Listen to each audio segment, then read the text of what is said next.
우리 기독교의 중심이 되는 진리는 십자가와 부활인 것입니다. 따라서 이 십자가와 부활은 역사적인 사실인 줄로 믿습니다. 희망이 넘치는 부활주의를 맞이해서 사망의 권세를 이기시고 다시 사신 예수님의 부활의 능력이 바로 저와 여러분들에게 함께 하시기를 우리 주 예수 그리스도의 이름으로 간절히 축원합니다. 고린도전서 15장에 보니까 사도 바울 선생께서 고린도에 있는 성도들에게 예수님의 부활에 대해서 말씀해 주시면서 너희가 만일 내가 전한 그 말을 굳게 지키고 헛되이 믿지 아니하였으면 그로 말미암아 구원을 받으라.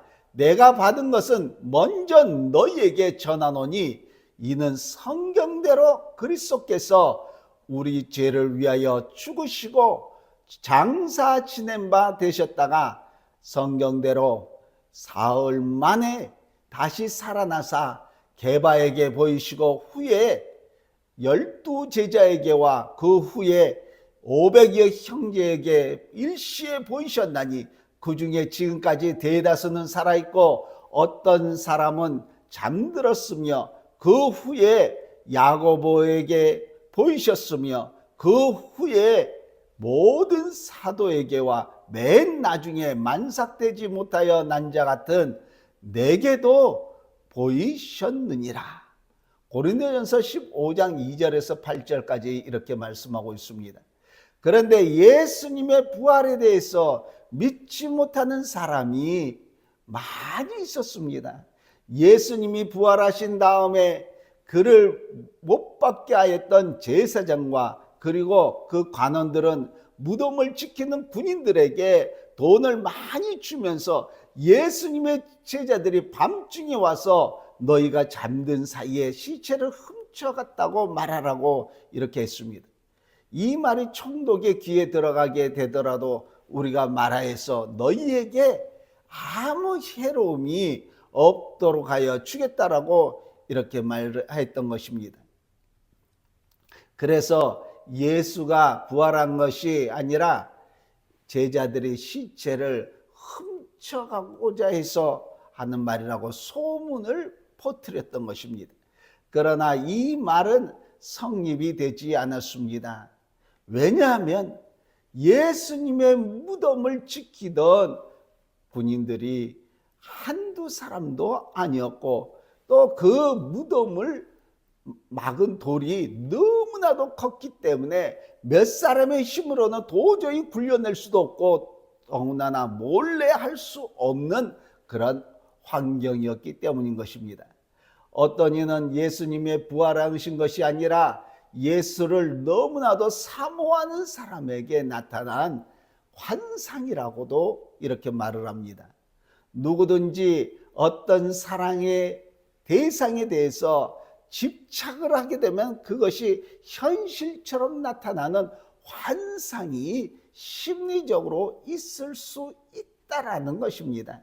그러나 환상이란 것은 한두 사람에게 나타날 수는 있겠으나 바울이 말한 것처럼 12 제자에게 또는 500여 성도에게 일시에 나타날 수는 없는 줄로 믿습니다. 오늘은 우리 주님 예수 그리스도의 부활의 권능이 나타난 날인 줄로 믿습니다. 우리 주님께서는 부활의 권능이 있으신 주님이십니다. 일찍이 주님께서 이런 말씀을 한 적이 있으셨습니다. 이 성전을 헐라 내가 3일 만에 다시 일으키시라. 여기서 말한 성전은 물론 예수님 자신의 몸을 가르치시는 것인 줄로 믿습니다. 그를 십자가에 못 박아 죽이면 3일 만에 부활하시겠다는 뜻의 말씀이었던 것입니다. 사랑하는 성도 여러분, 베드로와 요한과 야고보를 데리고 산에 올라가셔서 변화해서 그 모습을 제자들에게 보이면서 부탁하신 말씀도 내가 죽은 자 가운데서 부활하기 전에는 이 말을 다른 사람에게 하지 말라고 말씀해 주셨습니다. 또는 내가 부활해서 먼저 갈릴리로 가겠다라고도 이렇게 친히 예수님께서 말씀했던 것을 보게 됩니다. 뿐만 아니라 나는 부활이요 생명이니 나를 믿는 사람은 죽어도 살겠다라고 말씀해 주셨습니다. 이 부활의 주일은 주님께서 말씀하신 그대로 이 세상의 모든 어둠의 세력을 해치시고 예수 그리스도에게만 있는 그 부활의 능력이 나타난 날인 줄로 믿습니다. 그래서 하나님께서 살아계시고 살아계신 하나님이 인간의 역사를 다스리고 있다는 것을, 예수 그리스도께서 과연 살아계신 하나님의 아들이신 것을 확증한 날이 바로 오늘인 것입니다. 사랑하는 성도 여러분, 고난주일에 된 일을 여러분들 기억하고 있는 줄로 믿습니다. 예수께서 예루살렘 성에 왕의 모습으로 입성하게 된 때에 예수를 적대하던 바리새인들과 사두개인들, 그리고 제사장들과 서기관들이 반역자 유다의 협력을 얻어서 예수님을 체포했습니다. 공회에서 불의한 재판이 열렸습니다. 그리고 총독 빌라도에게 넘겨졌던 것입니다. 그리고 한편으로는 빌라도를 위협을 했습니다. 이 사람을 놓아주면 당신도 가이사의 충신이 아니라고 말을 했던 것입니다. 또 한편으로는 이 국민들의 마음을 조장해서 요사이로 말하면 소위 관선대모를 하게 하였습니다. 결국 빌라도로 하여금 본인은 아니지만 예수를 십자가에 못 박게 내어주게 했습니다. 그래서 예수님이 십자가를 등에 지고 골고다에 올라가게 될 때 그들은 얼마나 기뻐하였는지 모르는 것입니다. 이제는 우리의 목적을 다 이루었다라고 가슴을 펴게 된 것입니다. 시끄럽게 굴던 존재가 없어지게 되었다고 앓던 이가 빠진 것만큼이나 시원하게 했습니다. 그리고 예수님의 십자가에 못 박혀 돌아가시게 될 때 너무나도 기뻐서 흥분할 정도였습니다. 십자가에 못 박히는 예수님을 보고 희롱을 했습니다. 성전을 헐고 사흘 만에 짓겠다는 이 사람아, 내가 하나님의 아들이거든 내 자신을 구원하고 십자가에서 내려오라고 외쳤습니다. 그가 남은 구원했지만 자기 자신을 구원할 수 없구나라고 놀렸습니다. 이스라엘의 왕이여, 지금 십자가에서 내려오든지 그러면 우리가 믿겠는데 그가 십자가를 의지하고 있으니 하나님이 원하신다면 이제 그를 구원하시겠지라고 얘기를 했습니다. 스스로 하나님의 아들이라고 했으니까 빨리 어떠한 조치를 취해라고 또 얘기했습니다. 예수님이 십자가 위에서 운명하시게 될 때 원수들은 개가를 부르면서 집으로 돌아가게 됐을 것이고 편안히 집에 가서 우리가 이겼다라고 만족하면서 잠을 잤을 것입니다. 사랑하는 성도 여러분, 이렇게 불의가 정의에게 승리하였습니다. 선은 십자가에 못 박아지고 악은 오히려 개가를 부렸습니다. 양심은 권력에게 무참히 짓밟히게 됐습니다. 미움이 사랑을 이겼습니다. 어둠이 빛을 삼켜버리고 말았던 것입니다. 예수님께서 십자가에 못 박히신 후에 몇 시간 후에는 성경에 기록된 대로 해가 빛을 잃어버렸습니다. 온 하늘과 땅이 캄캄하게 됐습니다. 흑암의 세계가 되었습니다. 문자 그대로 어둠이 승리를 얻는 것만 같았던 것입니다. 그런데 사랑하는 성도 여러분, 이런 현상이 과연 오래 갈 수 있겠습니까? 살아계신 하나님이 다스리시는 이 세상에 이와 같이 어둠의 세력이 오래 지배할 수가 있겠습니까? 아닌 줄로 믿습니다. 절대 그럴 수는 없는 줄로 믿습니다. 예수님은 어둠의 세력을 이기시고 영광에 부활하신 줄로 믿습니다. 하나님은 살아계셔서 인간 역사를 다스려 주신 하나님이신 줄로 믿습니다. 예수 그리스도는 바로 하나님의 아들이신 것을 부활을 통하여서 우리에게 선포해 주신 줄로 믿습니다. 할렐루야. 예수님이 부활하시기 전에 제자들의 형편은 어떠했습니까? 예수님의 원수인 바리새인, 사두개인, 서기관, 제사장들과 정반대였습니다. 그야말로 상심이 될 수밖에 없었습니다. 환멸을 느낄 수밖에 없었습니다. 절망 상태였습니다. 그래서 예수님의 제자들은 뿔뿔이 흩어지고 말았습니다. 베드로는 낙심이 되어서 갈릴리 바다로 고기 잡으러 이제 다시 돌아갔습니다. 엠마오로 가는 제자들의 얼굴에는 슬픈 빛이 있어서 그들의 걸음에는 힘이 없고 눈에는 빛을 잃고 말았던 것입니다. 짐작하지만 아마 한적한 곳에 피해서 당분간의 사태를 관망하려 했던 것입니다. 이렇게 예수님을 따르는 사람들은 예수께서 십자가에 못 박혀 주신 일로 인해서 환멸과 실망, 나약과 피겁에 빠지게 됐습니다. 그러나 사랑하는 성도 여러분, 이와 같은 현상이 과연 오래갈 수 있겠습니까?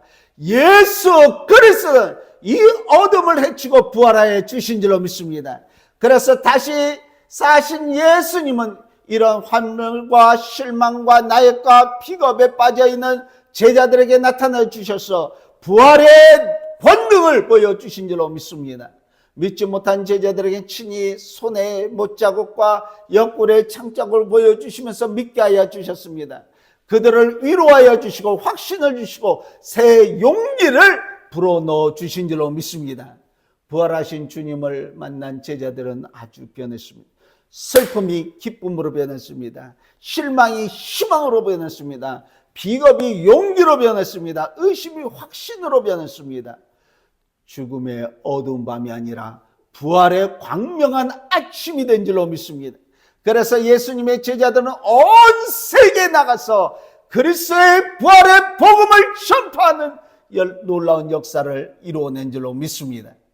사랑하는 성도 여러분, 예수님께서 십자가에 못 박혔던 것은 2025년 전의 일만은 아닌 줄로 믿습니다. 오늘을 살아가는 우리들에게도 얼마든지 찾아볼 수 있습니다. 악의 세력이 온 하늘을 덮어버리고 어둠 밤 같은 그러한 북한의 현실을 우리가 보게 됩니다. 예배당은 있지만은 그 예배당이 그 헐어버리고 창고로 사용하고 있습니다. 보이는 교회는 찾아가 볼 수 없는 공산 국가의 그 유례도 없는 어둠 방 같은 세계입니다. 하나님이 살아계시다면 어떻게 이렇게까지 할 수 있을까 의심할 정도입니다. 그러나 우리가 분명하게 믿는 것은 이러한 현상이 오래 지속될 수는 없는 줄로 믿습니다. 반드시 주님의 몸된 교회가 이 캄캄한 밤을 헤치고 다시 일어난 아침이 오게 될 줄로 믿습니다. 그리고 우리는 낙심하지 말고 북한에 있는 주민들과 지하에 있는 교회의 성도들을 위해서 우리가 깨어 기도해야 될 줄로 믿습니다. 중보 기도해야 될 줄로 믿습니다. 멀리 갈 것도 없이 우리나라의 현실로 보아도 그렇지 않습니까? 우리는 정치적으로, 경제적으로, 사회적으로 어두운 밤에 처해 있는 지금의 현실을 바라봅니다. 흔히 말하면 난국에 우리가 직면해 있습니다. 정부는 정부대로, 국민은 국민대로 이 난국을 어떻게 하면 해결하려고 노력하고 있는 것입니다. 사랑하는 성도 여러분, 정의가 불의에게 눌림을 당하고 양심의 소리가 권력에게 무시를 받고 진리가 거짓에게 희롱을 당하고 자유가 공산주의에게 설 자리를 잃어버린 오늘 어둠의 구름이 이 땅을 덮어버리고 있는 것입니다. 그래서 많은 우리 국민들이 탄식하고 젊은이들이 걸음에는 힘이 없어졌습니까? 왜 이 세상이 이다지도 어둡습니까? 어찌해야 좋을 줄 몰라서 그 갈 길을 찾지 못해서 헤매는 우리 젊은이들이 많은 것을 바라봅니다. 이렇게 세상이 어둡다 보니까 이 사회는 자충우돌하는 아수라장이 되어버렸습니다. 혼돈입니다. 말이 아닙니다. 신성한 법을 통과해야 되는 국회가 제 할 일을 망각해버리고 말았습니다. 이런 어두운 밤이 언제까지 계속되겠습니까? 사랑하는 성도 여러분, 부활의 아침이 된 줄로 믿습니다. 그러므로 아무리 어지러워도 낙심하지 말아야 될 줄로 믿습니다. 끝까지 진리 편에, 정의 편에, 하나님 편에 서 있어야 될 줄로 믿습니다. 여러분들 조금만 더 기다리시기 바랍니다. 고난의 밤이 지나고 부활의 아침이 된 줄로 믿습니다. 절망의 밤이 지나고 소망의 아침이 온 줄로 믿습니다. 거짓의 밤이 지나고 진리의 아침이 온 줄로 믿습니다. 공포와 불안의 밤이 지나고 평화의 아침이 온 줄로 믿습니다. 패배의 밤이 지나고 승리의 아침이 온 줄로 믿습니다. 오늘 뜻깊은 부활절에 죽음의 권세를 이기시고 다시 사신 예수 그리스도를 저와 여러분들 마음속 안에 영접하여서 우리 개인이, 우리 교회가, 우리 나라가 이 어둠의 세계를 이기고 부활의 아침을 맞이하시기를 오늘도 우리 주 예수 그리스도의 이름으로 간절히 축원합니다.